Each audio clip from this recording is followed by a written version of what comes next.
Yo, what up, lifers? What up, lifers? What up, lifers? Yo, man, it's Dave Life. It's Dave Life. You're watching Dave Life After Dark. You are watching Dave Life After Dark, and you could have been anywhere in the world, but you're here with us tonight. So I want to say thank you. I appreciate that. Let me get my music in here tonight. So look, y'all. Look, you could have been anywhere in the world, but you're with us tonight. So I want to say thank you. I appreciate that. This is your boy Dave Life, and you're watching the After Dark podcast. I'm not sure what number we on. Because we have been doing this for at least 300 episodes. I want to make sure my sound is right. Let me make sure my sound is good, y'all. Double checking right quick. Hey. All right. That's better. Mic check. 1 2 1 2. Yeah, man, you could have been anywhere in the world. I appreciate that, man. I appreciate that. Let's start this off like we always do, you guys, the right way. Dear Heavenly Father, have your way, Lord. I pray that you would speak to your people. I pray that you would enlighten us, entertain us, inform us, Lord. I pray less of me and more of you. Have your way. Let us have a great conversation tonight. Let me get out of my own way, Lord, and let us have a good conversation where everyone is watching. In Jesus' name we pray.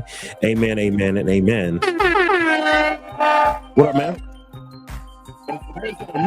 For those that are new, man, this is After Dark. It's the After Dark podcast. This is a podcast where you can let your hair down, and I want you to chime in the comments. We are live on YouTube.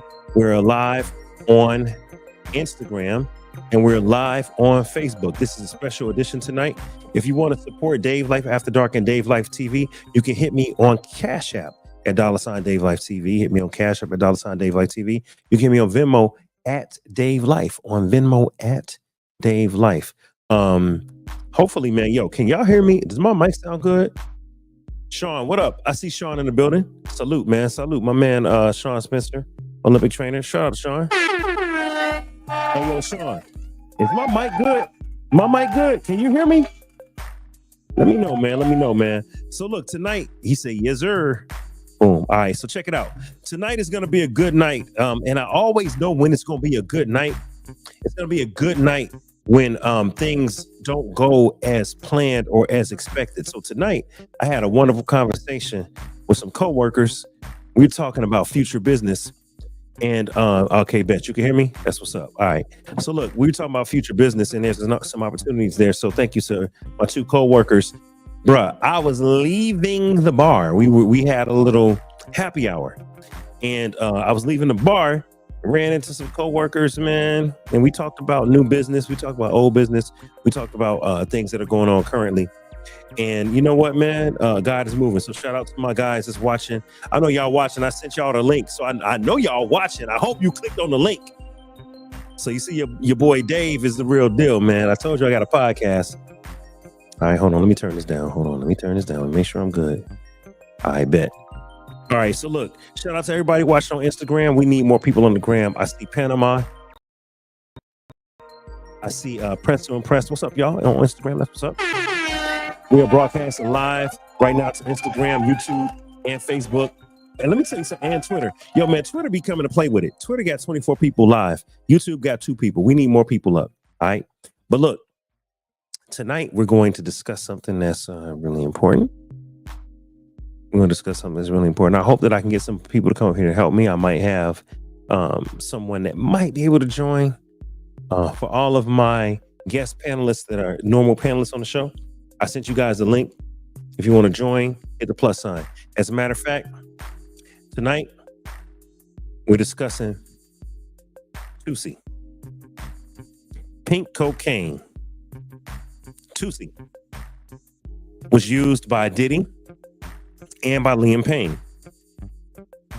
Something we got to talk about because this is a designer drug of choice, which has taken Miami by storm. It's taken also all of our Latin countries by storm. I know it's big down in Mexico. It's big down in Colombia. It's called Tusi. And we're going to get into where does this drug come from? We're going to get into what is pink cocaine. It was something that was discussed in the Diddy case. It was something that was discussed and that affected Payne. For those that don't know, One Direction's Liam Payne passed away. And when he passed away, they found pink cocaine in his system. They found pink cocaine in his system. And we're going to discuss tonight just what exactly is pink cocaine. What exactly is pink cocaine? I want to make sure that all of my assets are brought over. So I'm going to forward this right now. All this pink cocaine stuff. This is crazy. So this is what I want to do. While I'm getting the multimedia stuff set up, I want to ask y'all a question, man. Has anybody heard of pink cocaine? What is pink cocaine? Does anybody know what pink cocaine is? I see Sean in the comments. Sean, what's pink cocaine? Does anybody know? Matter of fact, hey yo, Sean, anybody else that wants to come up? I'm gonna go ahead and open the floor, but I'm gonna ask that you guys don't troll. Don't troll. All right. We don't need no trolls. Don't come up here trying to show me your boobies. You know I'm a married man. All right. So the after dark that we had 3 years ago where y'all will come up here and wild out, that's not that. We done with that. David's a married man. Shout out to my bride, Destiny. Y'all can't come up here wilding. If I open the floor, you gotta come on YouTube, man.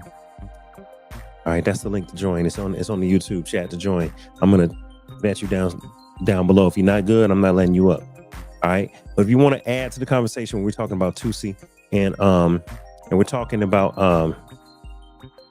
Liam Payne and Diddy. Come on up. All right, so Facebook ain't acting right. I hope y'all can see me on Facebook. Anyway, we here tonight. So whatever it is, man, we here tonight. Man, what do y'all know about pink cocaine? Have you heard about it? Have you heard about Tusi? Do you know what Tusi is? Do you know why it's called Tusi? Do you know why it's called Tusi? Do y'all know what it is? Anybody in the comments? All right, I see. Man, Twitter is popping tonight. Yo, man, I love Twitter. Y'all be going ham on Twitter. We got 50 people on X right now watching. We got 50 people on X, on Twitter. All right, we got a couple people on the gram. I see y'all on the gram. Yanobi, what's going on? Carolyn, what's going on? Beautiful reflections.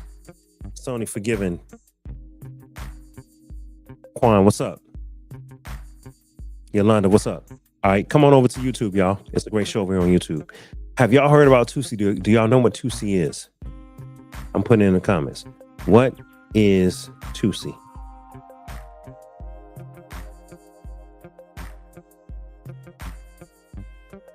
What is pink cocaine? Hope I spelled that right. All right. So Tusi, let me pull up my notes. I'll fade the music. All right. Boom, boom, boom. All right, man. Welcome. We here in the building, man. We here, man. We in the building. All right.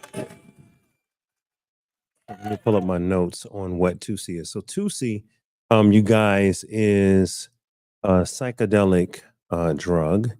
It is something. It's something that started way back, believe it or not, with the government. Now, for all of my conspiracy theorists out there, the government created Tusi. You guys may be shocked to hear that. You may be shocked to hear that it was something created by the United States government. Or when I say the government, I should say it was created by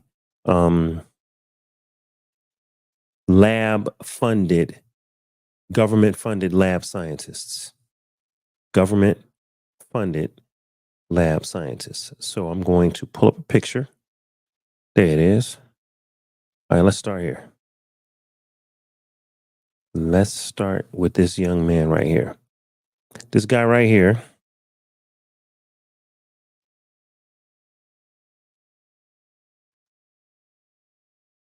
Boom. All right, got the asset. Y'all can now see it. All right, this man right here. His name is Sasha. At least that is what he went by.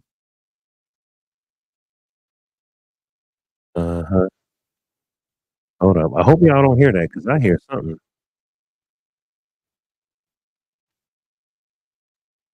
Y'all probably can't hear it because I got everything shut off. Okay. All right. I basically my intro was going.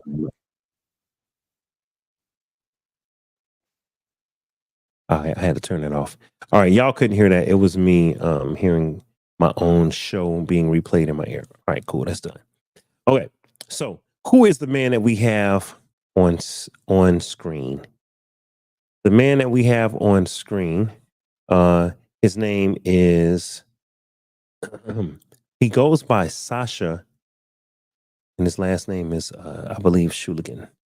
Sasha Shuligan, the godfather of ecstasy. The man that you see on the screen is a man that created ecstasy, you guys. He created MDMA. Okay. He created MDMA. So y'all bear with me because I'm gonna give you guys a history lesson. Okay. Um, this is where we discuss what pink cocaine is. This gentleman right here is the creator of pink cocaine. Pink cocaine is a mixture of various type of drugs, and it got its start from this man right here, Shuligan. Okay, so let me go to my notes. You guys bear with me, and I will read to you the research that I found. All right, all right. So this young man right here, for more than 15 years, his name is Alexander. Hold on, boom, there it is. All right, Alexander Sasha Shuligan. Alexander Sasha Shuligan. And for those that are wondering, let me actually share my screen so y'all can see. All right, Dave does his research. Boom, not that screen. This screen. Okay. Can y'all see? Nope. All right, bear with me. Y'all gonna see me. All right, boom. Okay, so these are the notes I'm reading. I have different notes that I emailed to myself today about Alexander Shuligan. Right? He died at age of 88 in June of 2014. His wife Ann died in 2022. Bear with me because I'm going to actually put his picture back up. But this is the gentleman that created ecstasy. He created MDMA. And what you're going to find is that as a result of his government funded research, he ended up creating pink cocaine, which is also called Tusi. So let's do a history lesson on how this drug came to be. All right, y'all tapped in. I hope y'all are tapped in. Bet. And hopefully everybody's watching. I see we got now. Yeah, we still got 50 people on Twitter. We got one on Facebook.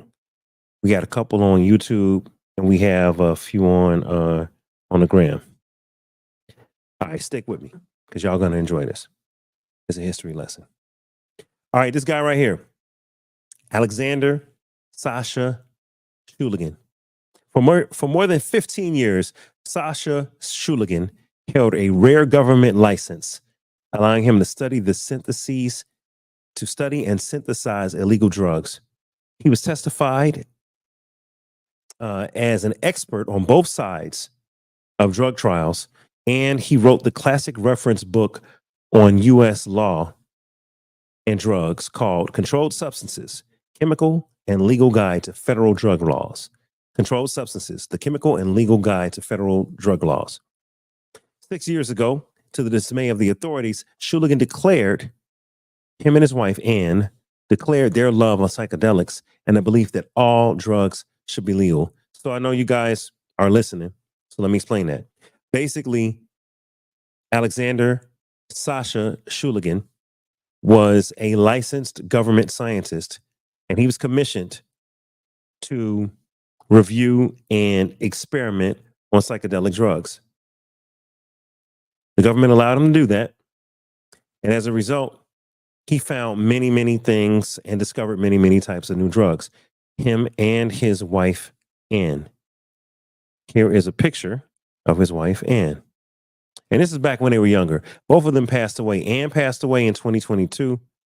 And Sasha, he passed away in 2018, I believe.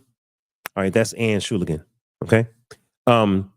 These people experimented and studied illegal drugs. All right, so we're gonna call them. They're government scientists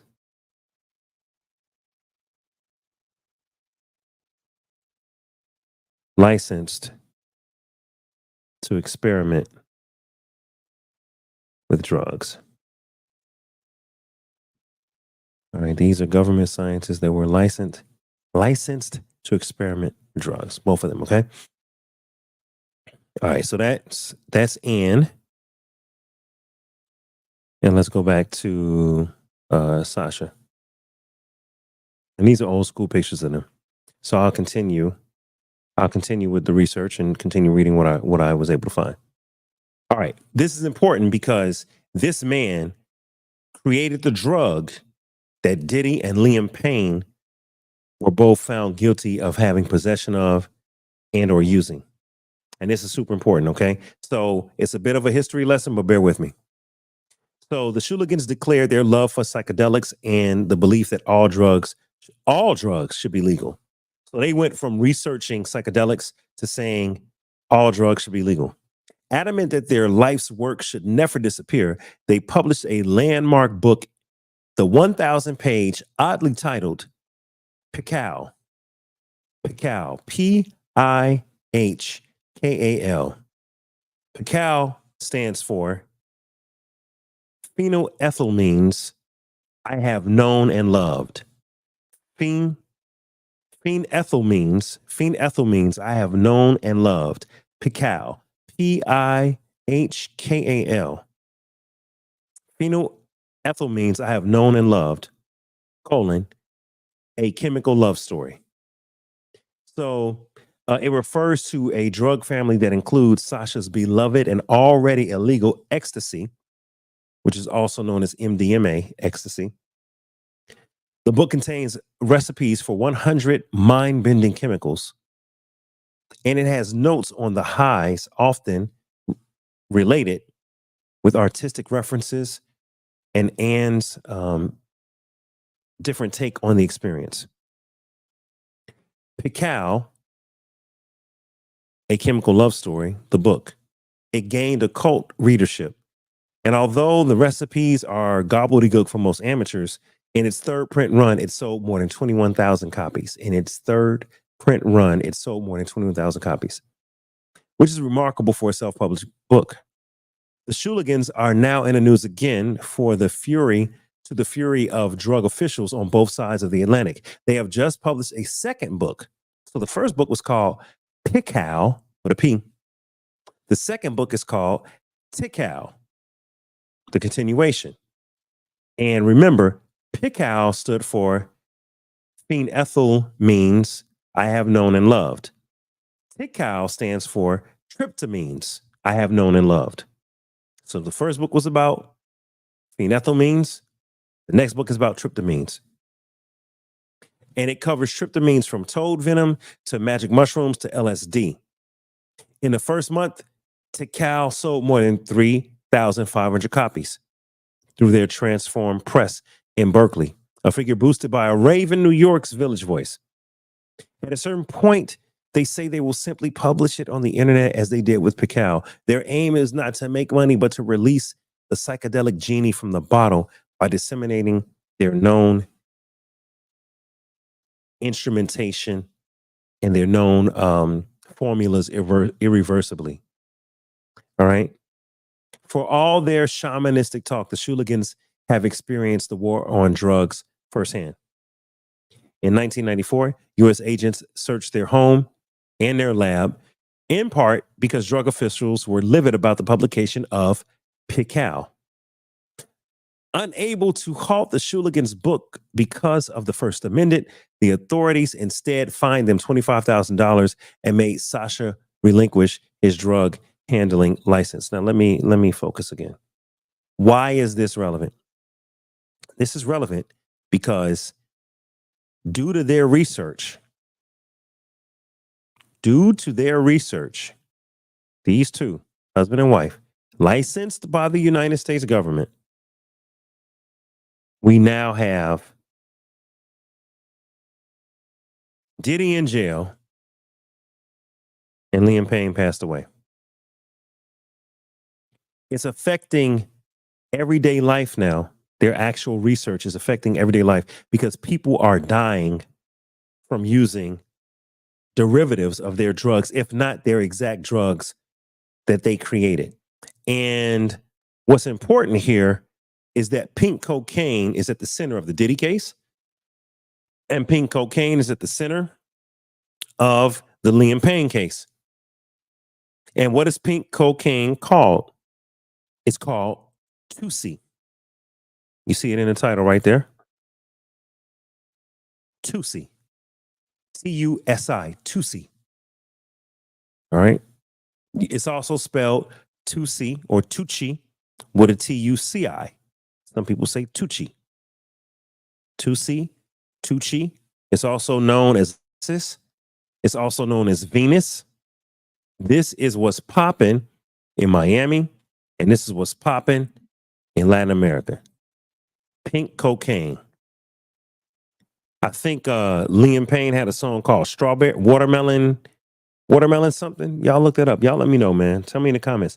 I know Liam Payne had a song called Watermelon Surprise, Watermelon something, Sunrise. Somebody look that up. They're saying that the lyrics of the song that he had called, I believe, Watermelon Sunrise or something like that, was all about pink cocaine. If you remember, well, before I get into that, let me continue on the research. Hold up. Let me continue on the research. Now, while I'm discussing, I'll show you guys a picture. This is what pink cocaine looks like.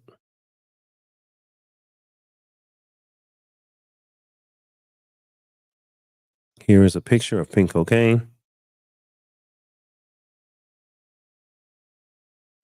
That is a picture of pink cocaine. Taking a good look. It looks crystalline, almost like a powder. It's clearly a stark pink color. Clearly. And according to some people, it tastes like strawberries. This is a very dangerous drug. Okay. Let's keep going on how it was created by Alexander Sasha Shuligan.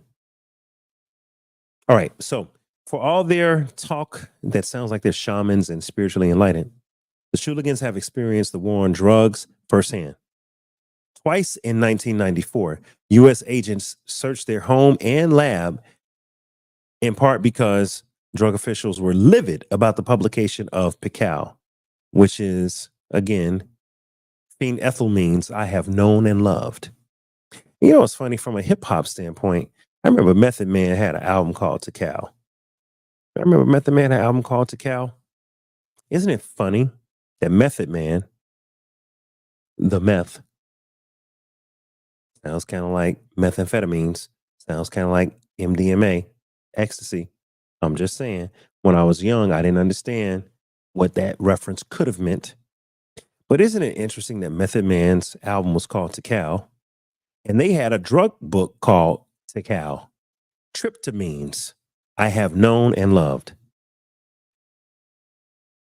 Coincidence? Maybe, maybe not. But let's keep going. Okay, so Sasha Shuligan had his drug handling license revoked in 1994. And Sasha estimates that he popped 200 or so psychedelics, not of their own invention. he popped 200 or so psychedelics, not of their own invention. That means that they were inventing their own psychedelics, but then they also ended up popping at least 200 or so that they didn't create. I'm gonna make this larger so you can see it. Look at the notes. Sasha estimates he popped 200 or so psychedelics not of his own invention, and he has invented 100 or so psychedelics, some potent enough to get street credibility or to be used by maverick psychotherapists. 2CB. 2CB. Tusi. That's Tusi.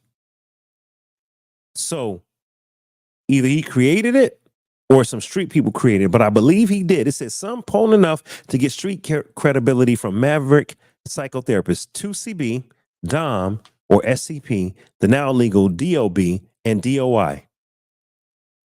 These are things that he created that got people's attention on the streets. So I need you to understand something. The man that created 2CB, the man that created 2CB, Tusi, is Alexander Sasha Hooligan. This man right here, he created Tusi. And he created it under license of the federal government of the United States. He was a licensed scientist that created illegal substances. And one of them is called MDMA, ecstasy. The one that they are now trying to make legal, saying it's safe and it doesn't hurt anybody. He also created Tusi, 2CB, 2C-B, on the street called Tusi, called Tucci, called Venus, called pink cocaine. All right. Did anybody look up the name of Payne's song? Anybody look it up? Liam Payne's song. What's the name of Liam Payne's song called Watermelon something? Somebody look it up for me, lifers. I see who active tonight. I'm gonna have to focus on Twitter, because I think Twitter got y'all more active tonight than the gram and then YouTube. Let me see. All right, I see you on Twitter. Hey, Twitter, make sure y'all make comments. Let me know, man. Bet. All right. Yes. Look up Payne's song. Look up Liam Payne's song from One Direction. His song might have been called Watermelon Surprise. Look that up for me. That's my baby. Shout out to Destiny. Queen Destiny in the building. Yeah, look that up for me, babe. Let me know. I bet. But yes, this man right here is the man that created Tusi. And I'll show you a more recent picture. Now, remember, he did pass away in 2018. And his wife passed away in 2022. So his legacy of creating many, many different drugs lives on. There he is. That is Alexander Sasha Hooligan.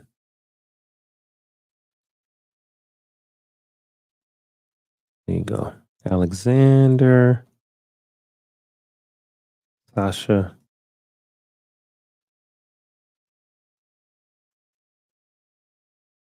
Hooligan. Boom. That man right there is the creator of ecstasy, y'all. He's the creator of Tusi. He's the creator of MDMA. This gentleman right here. Him and his wife tested drugs on their own, on themselves. You know, and you can feel how you want to feel about illegal drugs. But in every movie I've watched, the supervillain tested out his own formula on him or his kids. That's consistent. Supervillains forever testing some shit out on themselves.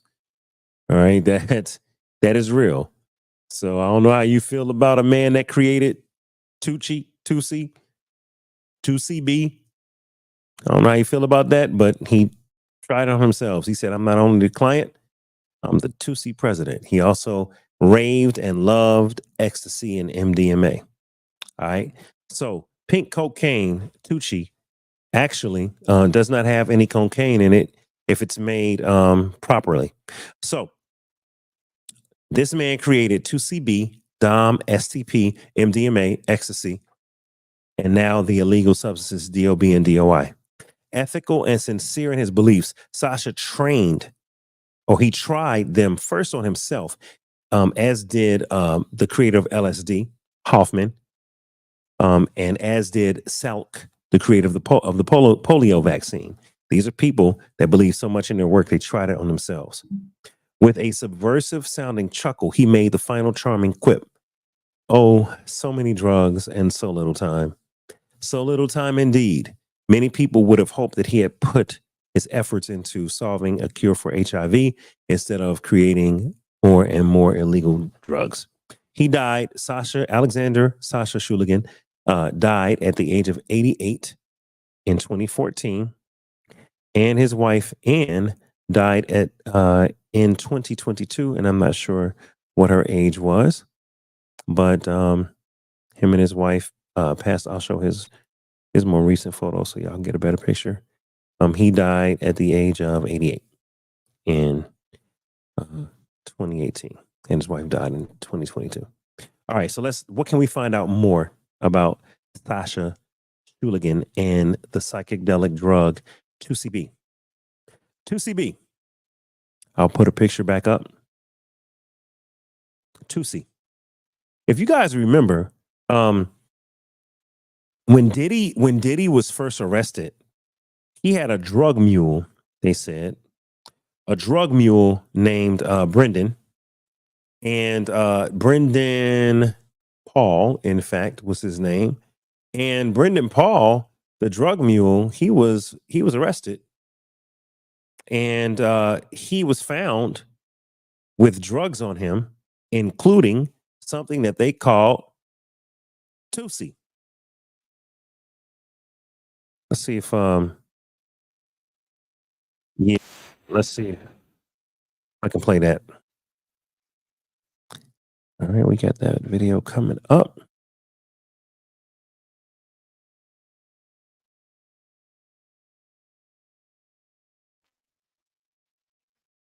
There it is. All right, let's get that going. And I'll show you guys. All right, if you remember Brendan Paul, the young man, one of Diddy's proteges, if you're not really a protege, one of Diddy's employees. This young man was arrested. Let me see if I have a picture of him. I'm gonna have to send it to myself. Brendan Paul was arrested, and he was charged. Boom, there it is. There it is. Boom. Let's open this up. Do you remember this young man right here? He was arrested before Diddy. Remember, they did a raid on Diddy's house, I want to say back in March, April, May. And this young man right here, he was arrested and they found drugs on him. This is Brendan Paul. And they are calling him Diddy's drug mule. I mean, man, just listen to that. Diddy's drug mule. I mean, you're just a beast of burden. You're just somebody that just procures and ships drugs. All right, the drug mule, Brendan Paul, he was arrested. And when he was arrested, he was found with Tusi on him. All right, Tusi. He was found with that on him. Let's look at it. Let's look at the actual. Here it is. Let's look at the news clipping of what happened. This is local 10 news, WPLG local. And this is what they reported when Brendan Paul was picked up. Alleged drug mule is avoiding jail time. Brendan Paul accepting a plea deal in his felony drug case. As part of the deal, Paul must enter a 6-month substance abuse program. If that is completed, the charges against him will be dismissed. Paul was arrested back in March after officers found cocaine and marijuana candy in his luggage while he was getting ready to board a flight to Miami Opa-locka Executive Airport. During Paul's arrest, federal agents also raided the music mogul's Miami Beach and Los Angeles properties in an ongoing sex trafficking probe. Ongoing sex trafficking probe. There was another channel that I really do like watching a lot. Law and Crime. I like them a lot. They actually had a little bit of exposition here. I'm going to play a little bit of their coverage just so you can kind of see what happened, right? Brendan Paul was picked up, and I'm going to play a little bit of what they were discussing about on Law and Crime. All right, let's see if I can pull this up.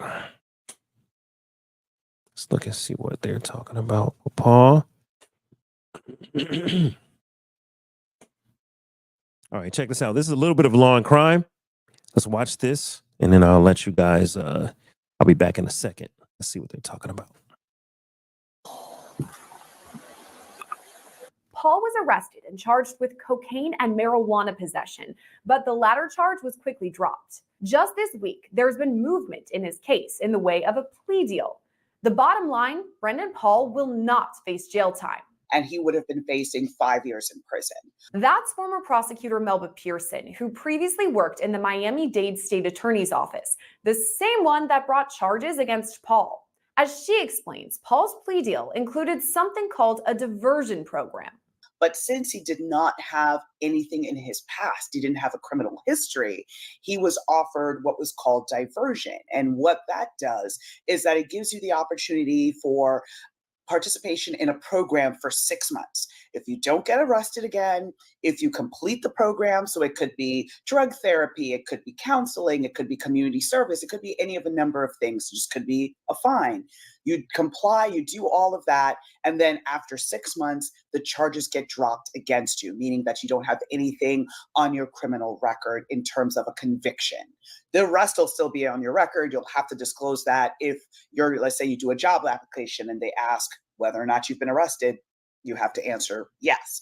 But if they ask you if you've been convicted, you can check no, which is, again, a huge thing in terms of collateral consequences and being able to move forward with your life after interaction with the criminal justice system. Paul's attorney, Brendan Bieber, released this statement in regard to the plea, quote, Brendan accepted the prosecutor's offer to permit his entry into the diversion program, which, after completion, the case against him will be dismissed in its entirety. The Miami-Dade State Attorney's Office also made a statement saying the plea was a, quote, standard offer to a nonviolent defendant with no priors, who was arrested for a possession case instead of a much more serious trafficking case. All right, pause, hold up. So one thing that I pick up on here is that they must really want Diddy. Because if the man, Brendan Paul, if the man that was procuring and distributing and carrying the drugs for you, Brendan Paul, if he gets off with no jail time, he's able to take a plea deal. That means that they really, really, really must have wanted you. That means they ain't really care if they got him. What they cared about was Diddy. So let me ask you guys in the comments. Do you think it's fair that the drug mule can get a deal where he gets no time? Now, mind you, he was facing 5 years. And I do understand their reasoning. Their reasoning is, let me bring up his mugshot. Their reasoning is that Brendan Paul, the former Syracuse basketball player, this young man right here. Their reasoning is that Brendan Paul had no priors. They're saying he had no priors, and he's only being charged with possession of illegal substances like MDMA, pink, cocaine, Tusi. meth and everything else that's involved with it. He's only being charged with possession. He's not being charged with trafficking. Right? Is that strange though? Now, I'm not going to go against the system. If that's what the system says, if the system says that, hey, this young man never had any priors, he only had enough to say that he could use it, and he didn't have intent to distribute. If that's the case, then that's great. But let me tell you, if it was somebody of this skin color right here, would they get the same benefit? Now, I'm not saying that Brendan Paul is the mastermind and he needs to go down like Diddy. But what I am saying is that they gave him a plea deal. And they gave him a plea deal because they're saying that he was not aware or involved with any of the sex trafficking. He was not aware or involved with any of the abuses that were occurring. All he did was procure and provide the drugs to Diddy. That's it. All right. So the drug mule got a deal. Very, very interesting. All right. So let's keep going about Tusi. So this Tusi drug allowed certain people to get different types of highs, and let's discuss what Tusi is. I think I kind of been going around the block. Let me discuss what Tusi is. Go back to my notes. Hey, put your comments. In the comment section down below. Let me see if we got on Twitter. Twitter, make sure you guys comment and subscribe. Matter of fact, everybody's watching on Twitter. Come on over to Facebook. We got 55 people on Twitter. Come on over to Facebook. I'm sorry. Come on over to Instagram. Everybody that's on Twitter, come on over to Instagram. Go to DaveLifeTV, all one word. Look up DaveLifeTV, all one word. And you'll find me and hit the subscribe button, man. I appreciate y'all. All right, let's continue. All right. Let's talk about MDMA.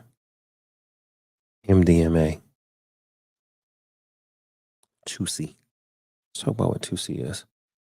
Going back to my notes here. All right.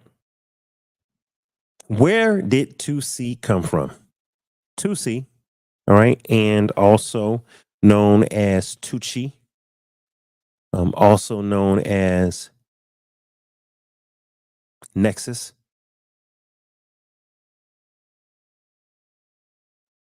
This is Colombia's infamous pink cocaine, and it was on the rise in Europe. A bright pink drug from Colombia that is a mishmash of MDMA and ketamine is gaining traction among drug users in Europe. Known to buyers as Tusi, pronounced 2C, like two and the letter C, Tusi, and by the media and police known as pink cocaine, even though it contains no cocaine. But the concoction is increasingly being taken by drug users and is seized by police in Spain, Colombia, and it's resurfacing other places in Europe. As you now know, it's in the United States, and it was found in Liam Payne's system. Probably part of what made him jump. Okay. Tusi. This is a very bad drug, you guys. Tusi can include, I'll bring up another. This is an even closer up picture of it.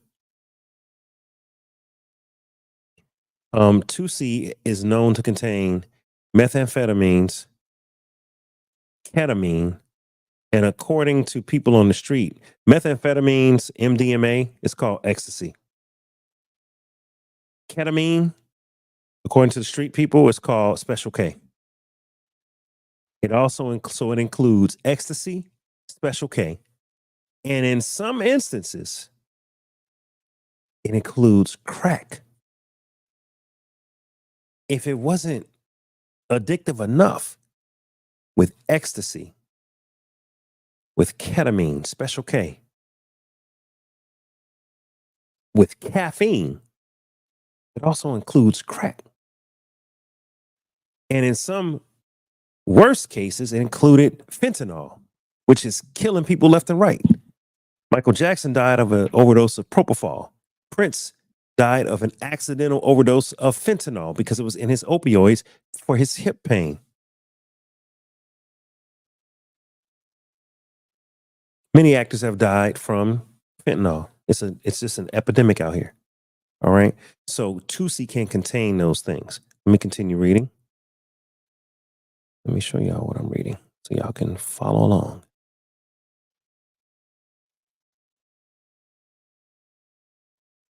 Let's keep reading here.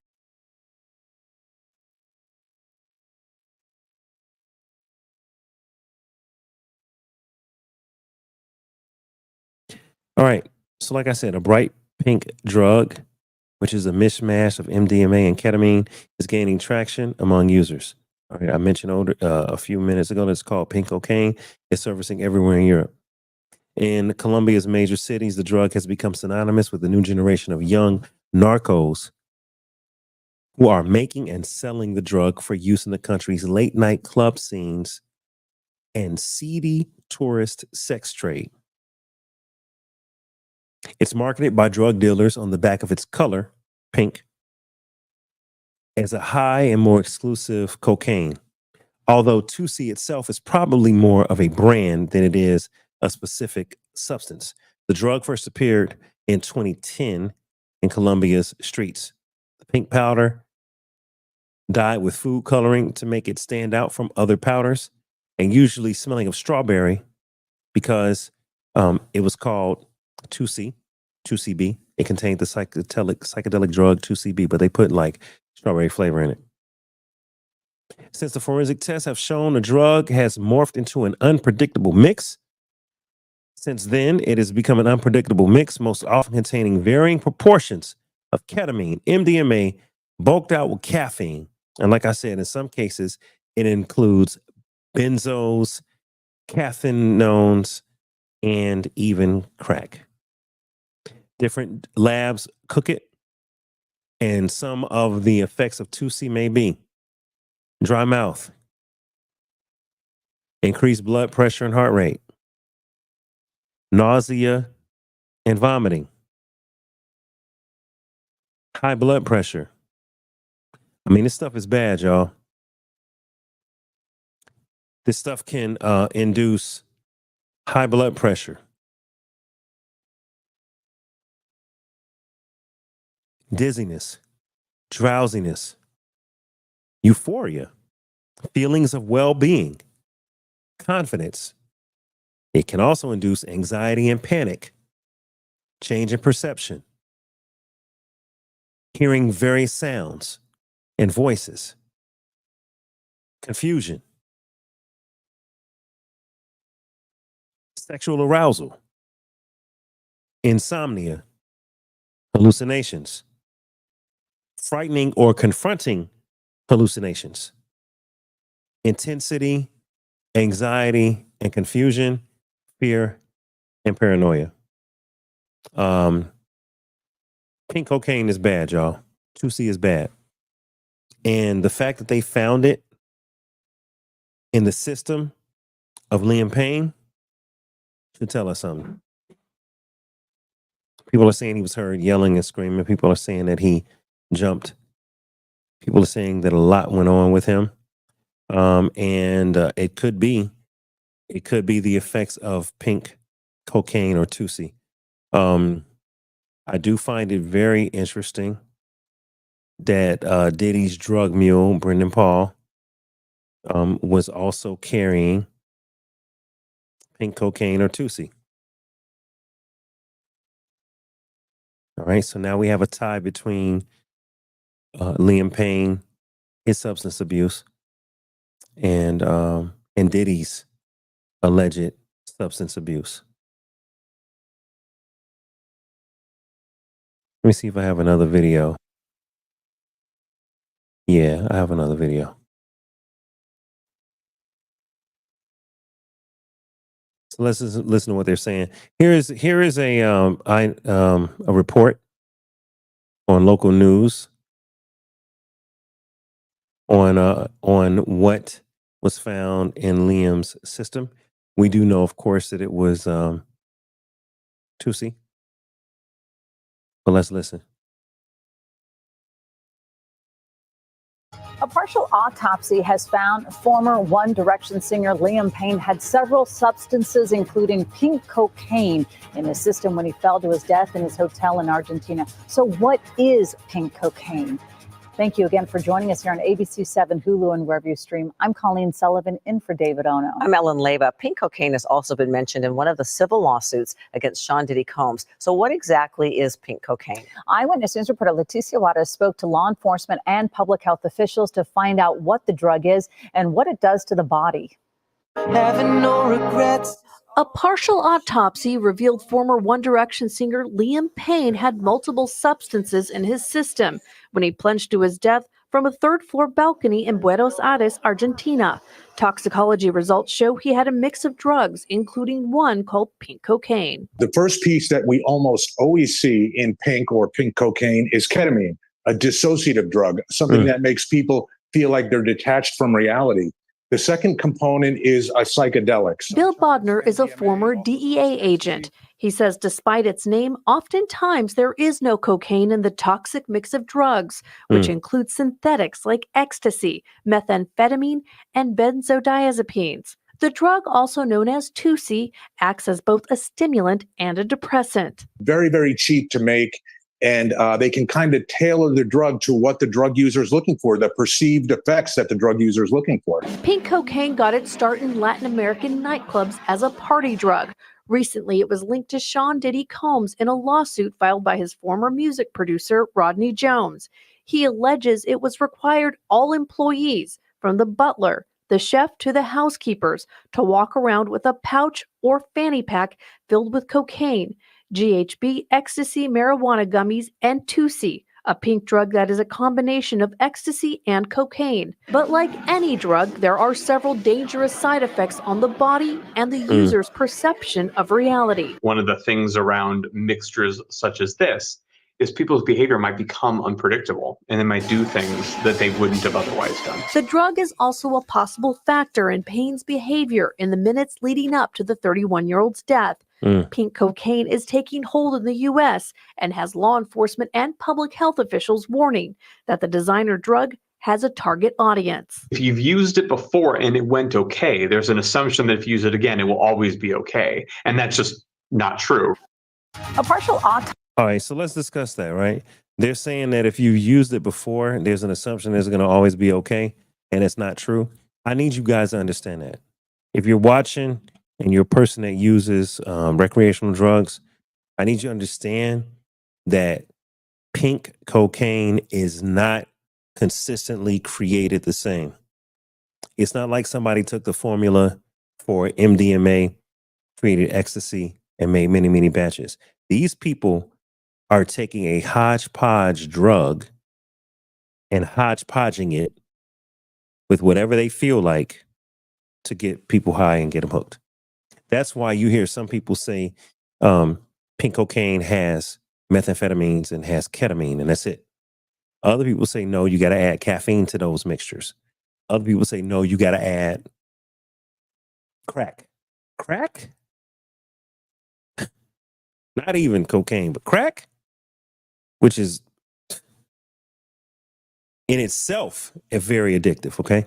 So I need you guys to understand that. And I want to mention here that it was mentioned in the Little Rod lawsuit. For those that remember the Little Rod lawsuit, pull that up so you can see it. In the Little Rod lawsuit, this is the section that's on Christina Coram, allegedly in the Little Rod lawsuit. Christina Coram is like the Ghislaine Maxwell, how she was to Epstein. That's what they're saying Christina Coram is to Diddy. All right. Point 155. According to Mr. Jones, Lil Rod Jones, right? He's the one that said that Diddy kept him as an indentured servant, as a slave, and, you know, assaulted him sexually and tried to pass him off to other people and held back money and all that. According to Lil Rod Jones, during the 13 months he lived and traveled with Mr. Combs, he witnessed Mr. Combs display and distribute guns from his bedroom closet in Miami, Florida, and Los Angeles to questionable individuals dressed in all black. According to Mr. Jones, during the 13 months he traveled with Mr. Combs, he witnessed defendant Christina Coram openly order her assistants to keep Mr. Combs high off gummies and pills. Here we go. Bullet point 157. Defendant Coram required all employees from the butler, the chef, to the housekeepers to walk around with a pouch or a fanny pack filled with cocaine, GHB, ecstasy, marijuana gummies, and Tusi. Tusi, a pink drug that is a combination of ecstasy and cocaine. Now, this is something that Little Rod mentioned. If I'm not mistaken, the Little Rod lawsuit came out in March of 2024. And I think the Cassie lawsuit came out in November of 2022. So Lil Rod may have come out. I know he came out after Cassie. If Cassie was November of 22, Lil Rod may have come out in January to March of 2024. He said there in his lawsuit. Let me zoom in. Tusi, a pink drug that is a combination of ecstasy and cocaine.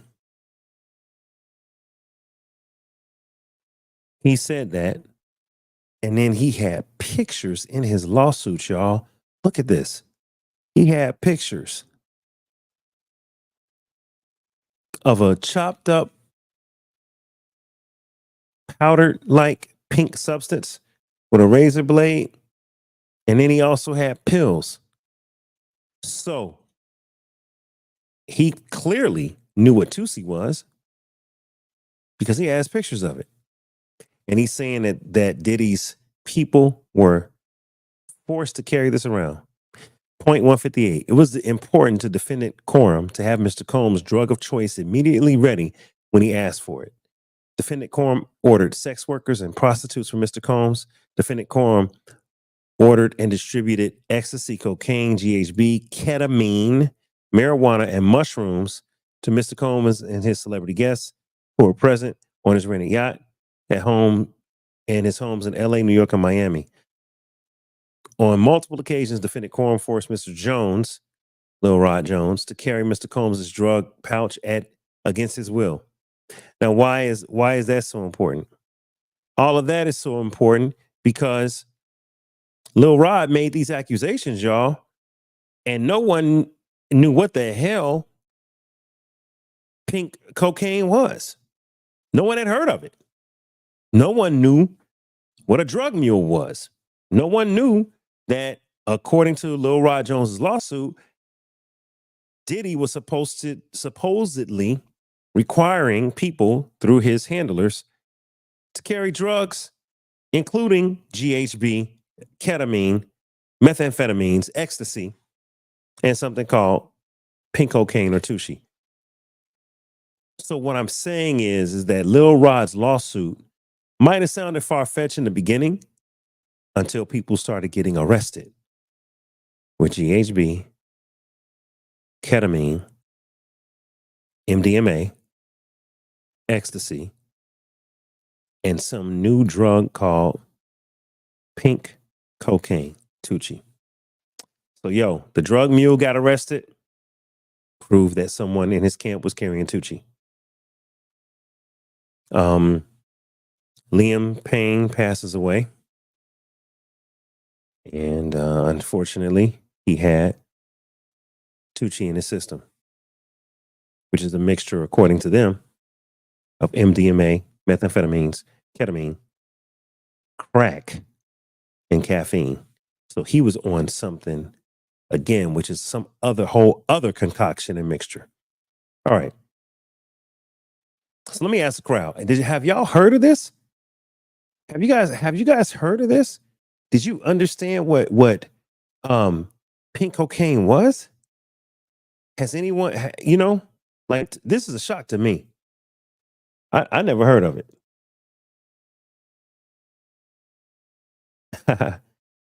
That's what's up. I see my people are watching and listening. That's what's up. Shout out to everybody that's watching.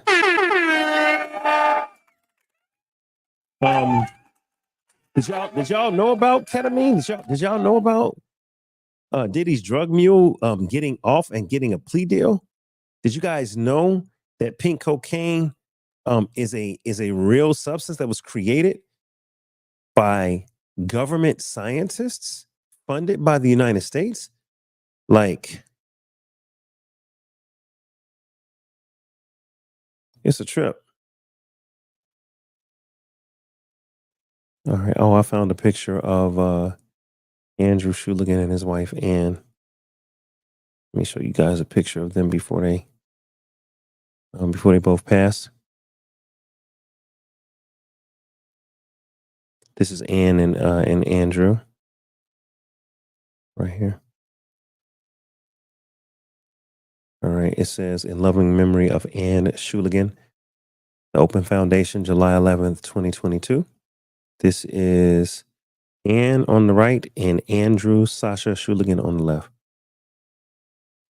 Did you guys know that the United States were funding scientists to experiment with illicit and illegal drugs to understand them? I didn't know that. And I did not know that they were the creators of Tusi. I did not know that this, elderly couple could have been our uncle, could have been our auntie, could have been our grandma, could have been our grandpa. I didn't know that this elderly couple was experimenting out here on illicit drugs and created Tusi. All right, but going back to the drug mule, Brendan. Brendan was facing 5 years. You guys, I don't know if you knew that, but he was facing 5 years. Brendan was facing 5 years. Brendan Paul, and because he had no priors, and because he was arrested for drug possession and not drug trafficking, the prosecutors offered a diversion program. Which is common for first offenders with no priors. He will have to admit to everyone that he had been arrested for drug possession, but he will not have been convicted of drug possession. So if he goes on a job interview, they say, "Have you ever been convicted of a felony?" "Yes, I have." "Oh, I'm sorry. Have you ever been arrested for a felony?" "Yes, I have." "Have you ever been convicted?" "No, I haven't." And he was first mentioned in the Lil Rod lawsuit as being Diddy's drug mule. And it turns out that he was arrested for carrying drugs, just as the lawsuit said. So Lil Rod was not lying. Lil Rod was also not lying about Tusi. Tusi is real. Tusi exists.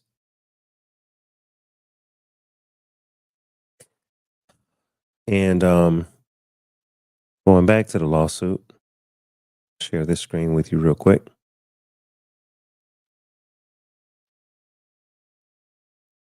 All right. So we see point 161. On multiple occasions, defendant Christina Coram, forced Lil Rod Jones to carry Mr. Combs' drug pouch against his will. Point 162. As the chief of staff, defendant Coram was instrumental in organizing and executing the RICO enterprise. Defendant Coram had the following individuals to execute the following tasks for the RICO enterprise. Stevie J. This is all alleged. These are allegations from the Little Rod lawsuit. Stevie J.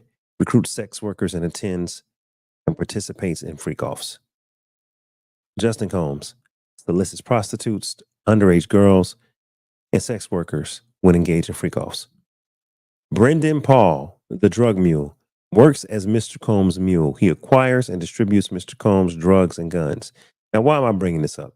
I'm not trying to slander Justin, Stevie J, or anyone else that was around Diddy. What I'm trying to do is explain that some of the allegations in the Lil Rod lawsuit have been bearing out to be true. Some of the allegations in the Lil Rod lawsuit have been bearing out to be true. Could it be that where there's smoke, there's fire?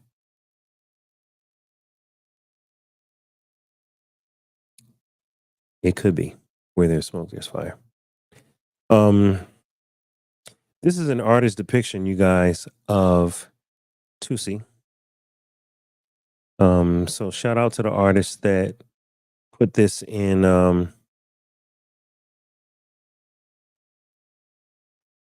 It's a graffiti depiction of Tusi at the Social Technical Center, at the Social Technical Action Center,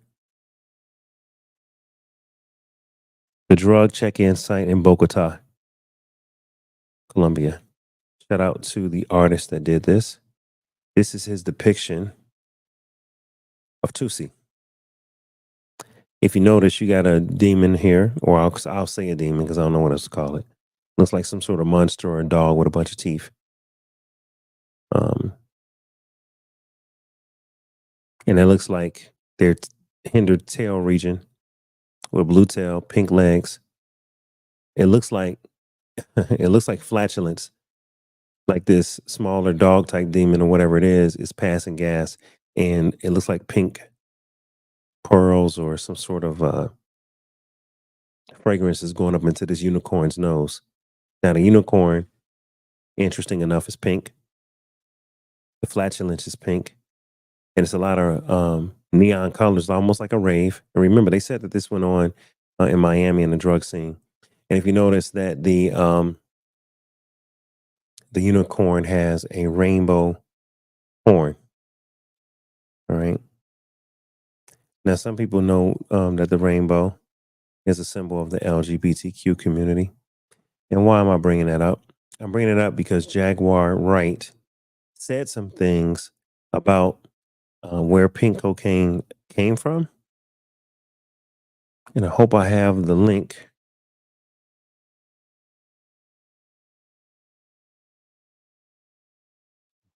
I think I have it. It's in my Instagram. She said some things that I thought was very interesting. And I'm gonna play Jaguar's description of where pink cocaine was generally used and what it was made up of. And she put this out, man, this had to be in May.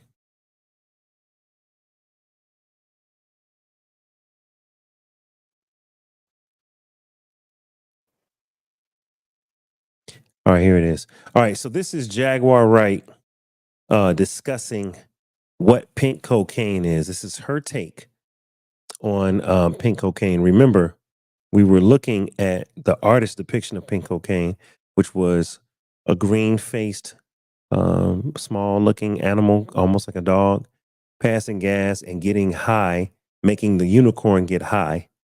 The unicorn has green teeth, and the unicorn has rainbow-colored horns. So let's listen to what Jaguar Wright said about where Tusi was being used.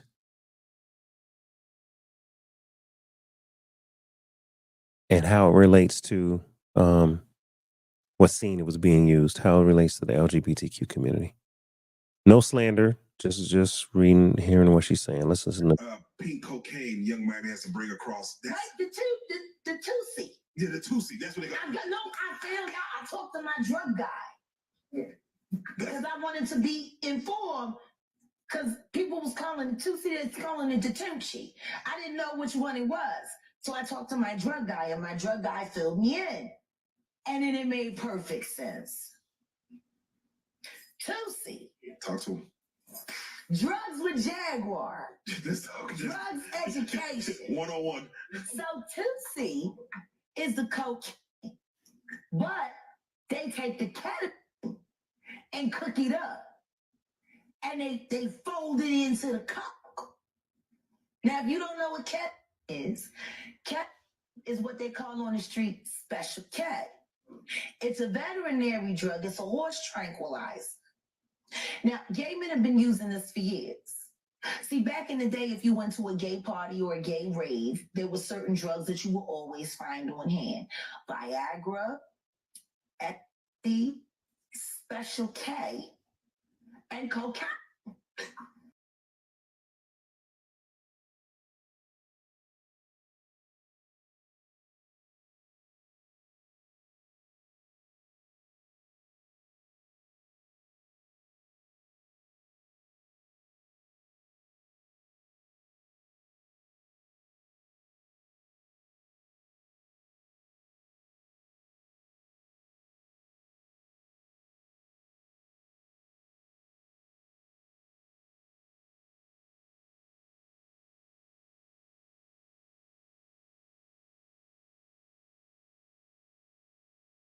My bad. I'm over here I'm talking on mute. I apologize, y'all. My bad. So the reason I paused the video is because she was talking about horse tranquilizers. Ketamine, Special K, is a horse tranquilizer. That's something that makes the body limp, makes the muscles weak, makes it where you can't really lift your arms and legs. And she's explaining that ketamine is a horse tranquilizer that was in this party drug that was on the gay scene. All right. Why is that important? Because they mentioned that horse tranquilizer might have been in the baby oil that Diddy had in his possession. The 1,000 bottles of baby oil may have had a GHB substance or a horse tranquilizer. So that's why that's relevant. All right, let's keep listening to what Jag is saying. Now, see, the cocaine keep you up all night, but unfortunately, it gives you limp noodle because of what the blood flow is. So you want stuck with a half-heart all night. So that's why you have the Viagra to make sure that the dick involuntarily stays hard while you're numbing your fucking self with the coke. Now, see, the ketamine, that's a horse tranquilizer. So that relaxes all your muscles. You can get fucked by 80 fucking ton gorillas. You wouldn't feel a thing. So now your dick is gonna stay hard. You numbed up and you high. You got the ketamine in you, so you don't feel shit. And then you add the ecstasy to put in the feeling that you've now blocked out. And now you got a party. Freak off cocktail. Yeah. So now the Tusi, they done skipped. They done skipped all the steps. They condensed it. Wow. So you got the cocaine in there, and then you got the ketamine in there, and they say that some of the dealers add the ecstasy in there. Now the Viagra, you still got to take that solo. Mm. But with the Tusi, you got all of that. The gay cocktail, off cocktail, in the one thing. And the reason why it's pink is because they put the food coloring in it. They think, he think they got it from the Breaking Bad. You remember how they was making the meth, and they made it a special color, so they done that with the Tusi. Wow. All right. So the reason that I wanted to show that is because she kind of related that Tusi was popular on different LGBTQ, like gay parties. And so with Diddy, with them having allegations that Diddy was into guys, that Diddy was assaulting men and women, it kind of plays into that whole narrative. It kind of plays into that whole narrative that pink cocaine, Tusi, would be a drug of choice because it has ketamine, which can relax the body, as well as caffeine, which can excite the body, as well as MDMA, which can hallucinate, as well as all types of other stuff.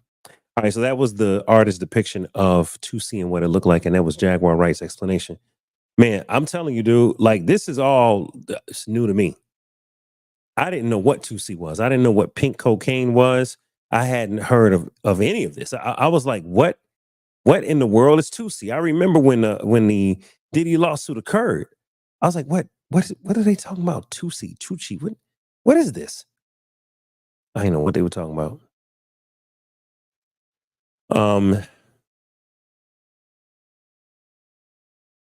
Yeah, so they I'm looking at the lawsuit. They bring it down what more and more people do according to the lawsuit. Let me see if I have any more. Okay, this is interesting.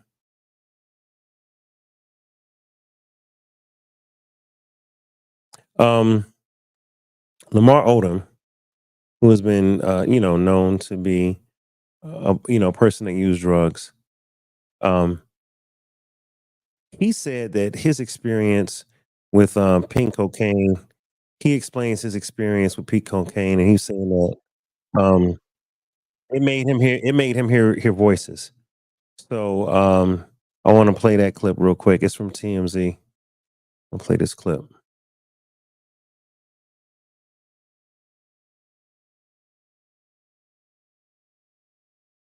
This is Lamar Odom explaining how pink cocaine, Tusi, made him feel. And he's doing this in an interview with TMZ as an attempt to explain to people what Liam Payne may have been going through, and what may have made him take his own life and respond the way that he did by jumping off of allegedly jumping off of the roof and everything. Let's listen to what Lamar Odom told TMZ. The toxicology reports came in for Liam Payne. It said that he had pink cocaine in his system. Tusi is what they call that. I Oh, think. really? Yeah. Have you ever used that? Think so. Yeah? I've done a lot of things. Okay. I'm not ashamed of because it's my testimony. He had crack in his system. On crack, he was really scoring. Where was he at? He was in Argentina. Wow. So he had some sort of crystal meth, Argentina's version of crystal meth. He had crack, pink cocaine. Well, did he have he was he had a drug problem, obviously. Yes. Yeah, he said he was sober, but so basically, like, the way that he came to his fatal death, people aren't sure if he fell because of the drugs that he was on. What kind of experience have you had with crack and like pink cocaine? Drugs could cause you to hallucinate. Yeah. And if he was in a hallucination state, then who knows what would happen. Has that happened to you? Have you experienced that? I've heard voices before. Okay. Yeah, that's about it. Have you ever gotten a sense of paranoia or anything like that? Or people chasing you? Yeah. Oh, yeah. Could you understand? Especially with the unforbidden, which is crack. Uh-huh. Yeah, that could really drive you up a wall. Could you sort of see how those drugs in his system might lead him to a fall like that? I mean, to death, I don't know, because I was always strong enough to kind of like bear down. Uh-huh. Some people and realize that there's no exception to not being here. Yeah. You know what I'm saying? Yeah. So I'm gonna make sure I say a prayer for his family and everyone that he knows. I guess for people that don't understand, could you sort of describe that state of mind that you're in when you're? Well, I mean, if you're hearing voices, then it's hard to escape. Yeah. Those voices. So God forbid if those voices told him to do something that led to his fate. Yeah. That'd be a shame. Is there any positive light in all of this? I think not to do drugs. Yeah. Like not to put anything up your nose, because it could have been fentanyl and that shit. Mm-hmm. Like who knows? Who wants to get high? I call it getting low. Yeah. You know what I'm saying? Yeah. This is the only way. Will this maybe because a lot of celebrities of your caliber, of his caliber, have a lot of easy access. I hope this is a wake up call. Yeah. For everyone in the industry, yeah. Hollywood, music, sports, that drugs don't discriminate, age, race, color, creed. So hopefully this is a wake up call for everyone. Yeah.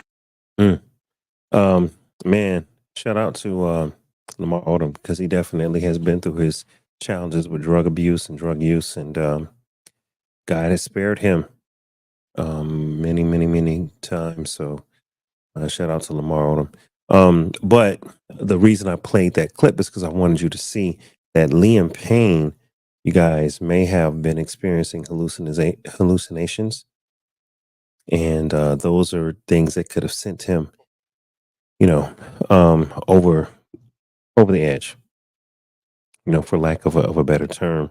But Liam Payne definitely, he was found with methamphetamines and Tusi, pink cocaine in the system. He went through a lot, apparently, before he passed. I don't know if you guys saw. See if I can pull up certain things. Yeah. Man, this was so sad. So there were some images of his hotel room that were his hotel room was trashed and damaged. See if I can pull that up. So these are the images that I was able to find. Well, first and foremost, this was the hotel after Liam Payne, had been found passed away, had fallen from a large height. We believe at least 30 feet, 3 stories. This was outside of his hotel. The number of fans that gathered to mourn his passing. We have more pictures from the scene if you haven't seen them.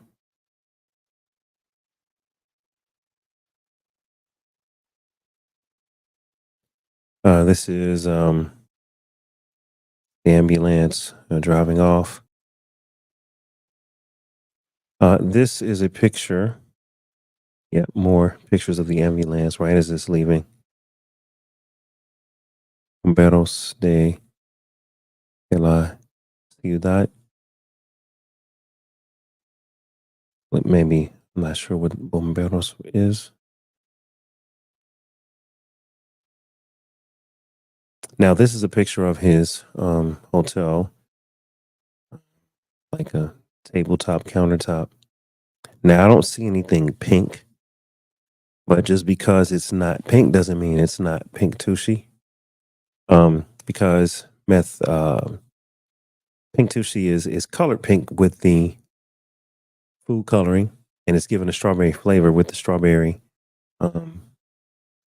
flavor added to it. But the other pictures of Tusi, pink cocaine, is white before you food color it. So he's got some white substances that are powdered. He has foil with burns. He has a lighter. He has an unknown bottle up top. He's got soaps and candles. And I know I don't know much about methamphetamines and meth, but I know that they can be cooked up at home with standard ingredients that you can find at a pharmacy or a medicine cabinet. This is a picture of his television, which has been destroyed in his room. So, Liam Payne was going through it, you guys. And this is a picture of his bath tub with burnt candles and, burnt foil. Again, alluding to possible illicit drug use. So, yeah, there's a lot going on there that we don't know about, but Tusi was a big part of it. So did you guys hear? Let's go to the comments. Any comments from anyone? I see everybody watching on Instagram and YouTube. Good evening. I see Sharon in the building. What's up, Sharon? We still got 60 people on Twitter. Twitter is popping. 60 people on Twitter. We got a few people on Facebook, and then we have about 6 or 7 people on Instagram. Shout out to Mike. What up, Mike D? My man Mike, Zipto LLC. What up, Mike? From ATL, from Philly. Ross, what's up, Ross? Diva to the max. What's up, Diva? Lisa, Yolanda, what up, y'all? I appreciate everybody watching. Hey, man, I need comments. Put some comments in the YouTube. I'll see if I can catch up to the Instagram comments if there's any in there. Why'd you even mess with this? D Tuggle said, why would you even mess with this? I don't know. We don't know why a person would mess with, illegal drugs, but they could be pulled in. They could think it's designer. They could think, hey, I tried it once and it was cool. Again, Sasha Shuligan, Alexander Sasha Shuligan, he was saying that all illegal drugs should be legalized. He was saying that MDMA, ecstasy, is the most harmless of drugs. This is what he argued before he passed away. Remember, he was hired by the government to experiment and to understand the effects of illicit drugs. And then once he said, hey, I'm a fan, we need to make these public all the time, the government said, hold on, Playboy. Hold on, Playboy. You saying and doing too much. Hold on, dog. See, they didn't like that. But, I'm going to go back to the picture of Alexander Shuligan.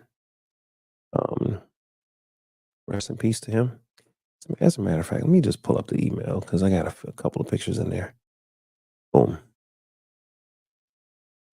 He once he kind of flipped on the government and said, yo, I think this should be used everywhere and it's not a problem. The government didn't like it. They were like, dude, we wanted you to research it to tell us how bad it is. You telling us how great it is. Right? That's going back to Shuligan and his wife. And I have other pictures of him, so I'm just gonna pull them up. That was Shuligan when he was younger in the lab. That's his wife. And when she was younger. And that's him when he was younger. So, this family kind of turned on the federal government. Federal government wanted them to kind of stay in their lane and, follow the plan.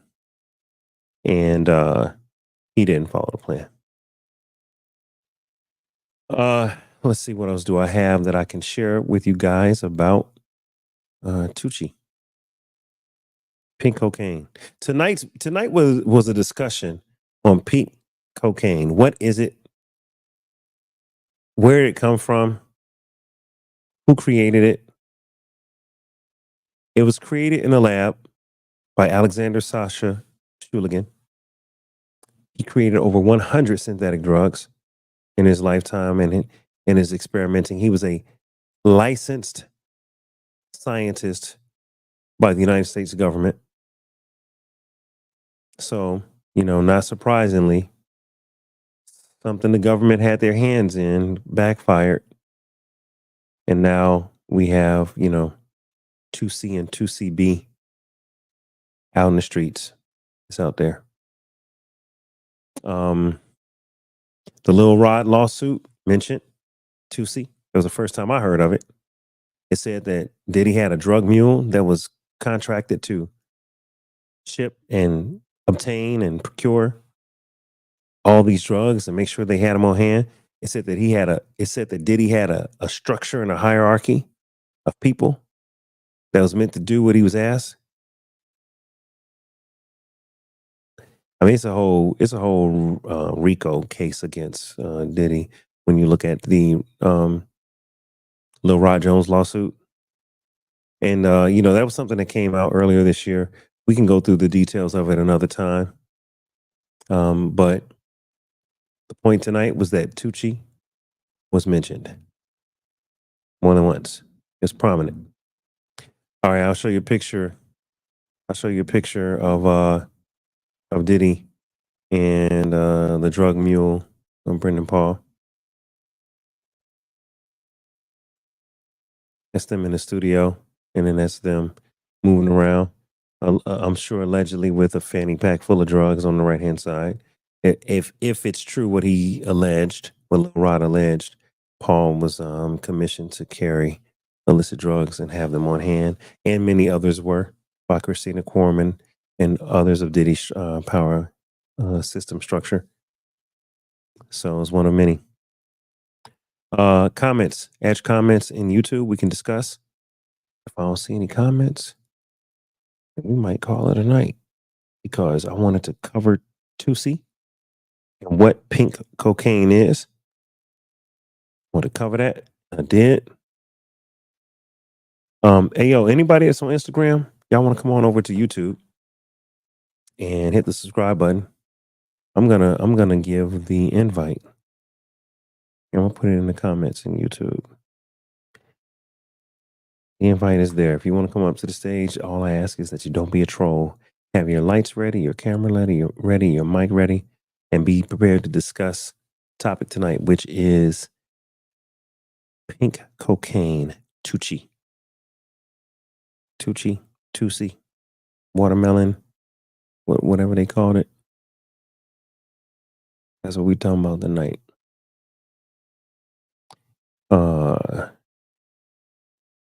Yeah, this stuff right here, man. This is bad.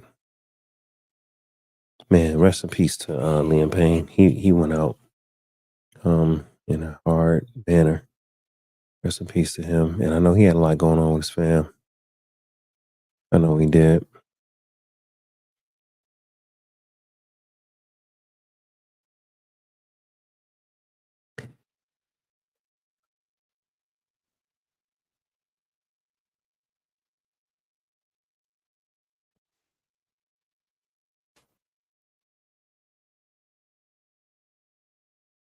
Sorry, guys. Just looking at some of this Liam Payne stuff. All right. Anybody have comments or questions before we call it a night? I want to make sure I gave everybody a chance to ask questions. Let me go to Instagram and see if I see any questions on the gram.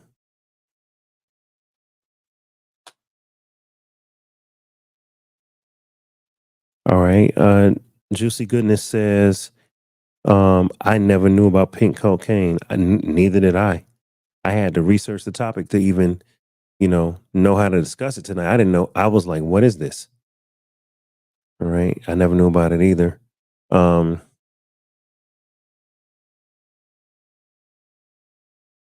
would you even mess with this? Like we said, good question. We don't know. If he were black, would he have been given a plea deal? If Brendan Paul were black, would he have been given a plea deal? Well, I'll say this, you guys. We have two things going on. We have Diddy being a celebrity. We have Diddy being a mogul. We have Diddy having multiple companies. We have Diddy having influence on the culture for 30 years. Then we have people that want to be on. They want to be on. They want to be actors, rappers, producers, musicians, A&R, assistants, or revelers, partygoers. Everybody want to be on. And so you have celebrity, like in the case of R. Kelly, and you have black man, right? Those two things could work against Diddy. Because as a celebrity, he may not get a fair shake because they want the top guy. They want the guy or the girl that's at the top of the food chain. If it's you, it's your fault, they want you. So Brendan Paul is going to get lesser charges because they don't want Brendan Paul. They want Sean Puffy Combs. Some of the other people in the R. Kelly cases may not get charged or may get lesser charges because they don't want them. They want Robert Sylvester Kelly or R. Kelly. That's how it goes, unfortunately. When you're the top of the food chain, they want you. So would Brendan Paul have gotten a plea deal if he were black? Well, he is a first offender and he is lower on the totem pole. So much like in the Young Thug case, the YSL Rico case, they want Thug. They didn't want Gunner. Gunner was able to plea out. They want Thug. That's just how it goes. They go for the top of the food chain. Man, Sharon said they use methamphetamine. They use ketamine to relieve pain. That's a really good point because what Jaguar Wright said that may have passed over some of our heads is that ketamine, in an illegal sense, and in a LGBTQ having a wild rave night out sense, ketamine is used to relax the body and the muscles in the body. So if you're relaxing the legs, you're relaxing the arms, you're relaxing the abdomen, you're relaxing, the muscles in the glutes. And so according to Jaguar Wright, ketamine, the horse tranquilizer, was used illegally to make people be able to relax so they could have easier access to parts of the body that would tense up. Pause. Y'all can imagine what I'm talking about. So if people are voluntarily doing that at raves and having sex, can you imagine if someone put that in your baby oil, or put that in your drink, and you didn't know, and then all of a sudden you walking around like a wet noodle, you can't even stand up straight, and your muscles can't fight back, and people have access to you if they trying to assault you. So yeah, so I did hear that ketamine is used for pain. So, and in an illegal sense, they were using it for a lot more than that. Tasha Robinson, what's up, Tosh? I see y'all. Everybody watching on Instagram. Hey, everybody on the gram, come on over to YouTube and subscribe. Do that for me. We're trying to get to 1,000 subscribers by the end of the night. I'm sorry, by the end of the year. By the end of the year, we want to sell 1,000 subscribers. We're 100 short. Make sure you subscribe on Instagram. Subscribe on YouTube. Make sure you follow on Instagram. And oh, by the way, Instagram, we now have badges turned on. So Instagram, if you want to buy your boy a badge, hit that little heart down there and buy a badge. You can contribute to the show. You can send us some coffee money, some food money. I appreciate y'all. Badges are turned on, so you can subscribe and you can buy badges on Instagram, man. Badges will greatly be appreciated, man. I appreciate y'all, everybody to do that. Okay, I'm looking for more questions, because if it ain't no questions, we're going to call it a night. We've been going for almost hour and a half, a little over hour and a half, 96 minutes. We have about 10 people on YouTube. We have 60 people on Twitter, and we have about 8 people on the gram. And right now, Facebook they're not watching on Facebook, but a lot of people watching the replay. So I appreciate everybody that's watching, man. Twitter been popping, yo, man. X, y'all come to play. That's all I can say. Shout out to Twitter, man. All right, yo. Hey, anybody else have a thought or a question before we call it a night? Put your comments down below. Put your comments down below. Put your comments down below. I'm going to give y'all just a few more moments before I head out. But tonight, man, we learned about Tusi.